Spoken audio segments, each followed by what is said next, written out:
কল্পনা করুন আপনি বছরের পর বছর ধরে আপনার প্রিয় ব্যান্ডের কামব্যাকের জন্য অপেক্ষা করছেন। 2026 সাল বিটিএস শেষ পর্যন্ত ফিরছে, কিন্তু ঠিক যখন সেলিব্রেশনের সময় তখনই শুরু হলো এক বিশাল বিতর্ক। একদিকে বিটিএস এর ভি বা কিম তাহিয়ং এর একটি ভাইরাল ভিডিও নিয়ে ইন্টারনেটে তোলপাড়, যাকে বলা হচ্ছে সবচেয়ে কর্নি বা অদ্ভুত কাজ। আর অন্যদিকে টিকিট মাস্টার এমন এক চাল চেলেছে যা বিশ্ব জুড়ে আর্মিদের পকেট কাটার এক নতুন ফাঁদ হতে পারে। কেন ভি এর নতুন কনসেপ্ট নিয়ে নেটিজেনরা এতটা রুড? আর এরিরাং ওয়ার্ল্ড ট্যুরের টিকিটের দাম নিয়ে কেন গোপনীয়তা রক্ষা করছে টিকিট মাস্টার? আজকের ইনডেপথ অ্যানালাইসিসে আমরা উন্মোচন করব সেই অন্ধকার সত্য যা হয়তো পর্দার আড়ালে রাখা হয়েছিল। শেষ পর্যন্তই দেখুন, কারণ এই স্ক্যামের শিকার আপনিও হতে পারেন। শুরু করা যাক ভিকে নিয়ে। আপনারা জানেন বর্তমানে তাহিয়ং তার একটা ফটো এক্সিবিশন নিয়ে ব্যস্ত। ইনস্টাগ্রামে তিনি এমন কিছু স্নিপেট শেয়ার করেছেন যা দেখে ভক্তরা চমকে গেছে, কিন্তু সমস্যাটা শুরু হলো একটি নির্দিষ্ট ভিডিও ক্লিপ থেকে।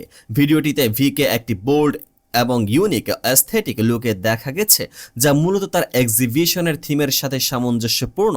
তবে সোশ্যাল মিডিয়ায়, বিশেষ করে এক্সে, একদল নেটিজেন এটাকে ভালো চোখে দেখেনি।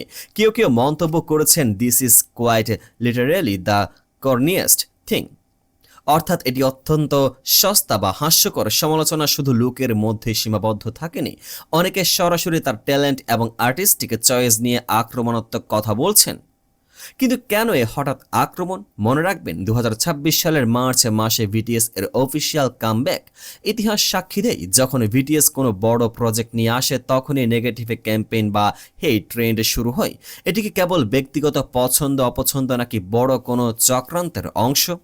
এবার আসি আসল দুঃসংবাদে। বিটিএস এর এরিরাং ওয়ার্ল্ড ট্যুর শুরু হতে যাচ্ছে এপ্রিল 2026 থেকে, কিন্তু আনন্দের জোয়ারে বাঁধা হয়ে দাঁড়িয়েছে টিকিট মাস্টার। দক্ষিণ কোরিয়ার টিকিটের দাম নির্ধারিত হয়েছে $135 থেকে $180 মধ্যে, যা বাংলাদেশি টাকায় প্রায় 16,000 থেকে 21,000 টাকার মতোই। কিন্তু আন্তর্জাতিক ফ্যানদের জন্য টিকিট মাস্টার যা করছে তাকে অমানবিক বললেও ভুল হবে না। তারা ঘোষণা করেছে টিকিটের দাম এবং ভেন্যু লেআউট আগে জানানো হবে না, অর্থাৎ যখন টিকিট বিক্রি শুরু হবে ঠিক সেই মুহূর্তে আপনি জানতে পারবেন দাম কত। এটি কেন বিপজ্জনক? একটি কনসার্টে যাওয়া মানে শুধু টিকিটের দাম নয়, এর সাথে জড়িত থাকে ট্রাভেল, হোটেল বুকিং এবং অফিস বা পড়াশোনা থেকে ছুটি নেওয়া। আপনি যদি আগে থেকে না জানেন আপনার কত টাকা খরচ হবে, তবে আপনি বাজেট করবেন কিভাবে? ভক্তদের অভিযোগ, এটি আসলে টিকিট মাস্টারের একটি বড় সাইকোলজিক্যাল গেম। টিকিট মাস্টারের এই লুকোচুরির পেছনে মূল কারণ হতে পারে ডাইনামিক প্রাইসিং। সহজ ভাষায় বলতে গেলে, টিকিটের চাহিদা যত বাড়বে দাম তত বাড়তে থাকবে।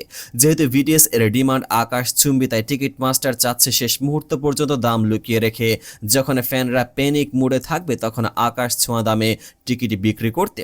সোশ্যাল মিডিয়ায় আর্মিরা ফুঁসে উঠেছে। তাদের দাবি, আমাদের স্বচ্ছতা দিন, একটি সিট ম্যাপ এবং ফিক্সড প্রাইস লিস্ট কেন দেওয়া হচ্ছে না? ভক্তদের আবেগকে পুঁজি করে এই ধরনের ব্যবসা কি নৈতিক? হাইভ এবং টিকিট মাস্টার এর এই নীরবতা ভক্তদের মনে গভীর ক্ষোভের জন্ম দিচ্ছে। মার্চে কামব্যাক, এপ্রিলে ট্যুর, এই সময়টাতে ভিকে নিয়ে ট্রোলিং এবং টিকিটিং ইস্যু নিয়ে বিটিএস এর ইমেজে প্রভাব ফেলবে।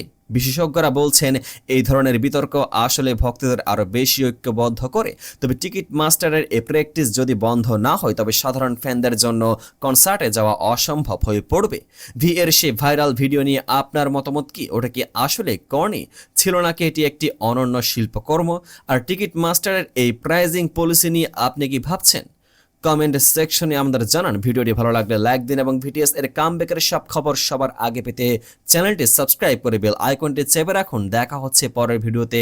পেজটিকে ফলো করে পাশে থাকুন।